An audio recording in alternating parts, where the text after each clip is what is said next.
Hey guys, today I will show you how to stop effluvium in Monster Hunter World. Effluvium is a status effect mainly found in the Rotten Vale. It reduces your maximum health over time and can quickly put you in danger if you do not deal with it. The first method is torch pods. Pick them up from the ground in effluvium covered areas and fire one at the floor. This creates a small clean air zone that lasts about a minute. Second, equip any mantle. Any mantle covers your hunter's mouth, which prevents you from breathing in the effluvium while it is active.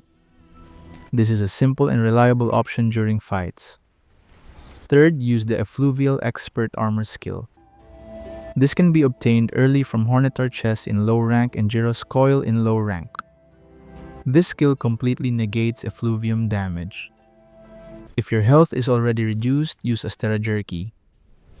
This restores your maximum health back to normal after the effect triggers.